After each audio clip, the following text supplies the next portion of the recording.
For its past few watches, Huawei has switched from Wear OS to its own Light OS.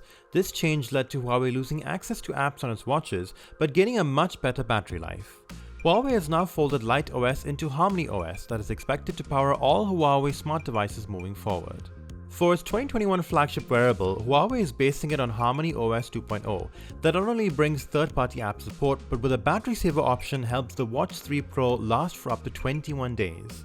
The new OS also brings a particular new flair to the Watch 3 Pro, resulting in a clean interface, smooth animations, and an overall pleasant experience to navigate. Along with the new look comes a whole host of smarts, including temperature tracking, SpO2, stress and sleep monitoring, and much more. For a watch that's as stylish as the Watch 3 Pro, there's a lot that can be done just by sitting on your wrist. A new addition is the eSIM feature, which breaks the Watch 3 Pro away from your smartphone to operate as an independent device. This allows you to make phone calls, listen to music, and enjoy fairly accurate GPS tracking during outdoor runs. Battery life is quite solid despite all the tech packed into this watch, with the ability to go for an even longer period of time if you dumb down the watch a bit and turn off most of its tech. But this watch isn't meant to be just a standard showpiece, it's meant to integrate tightly into your life to help you out on the daily.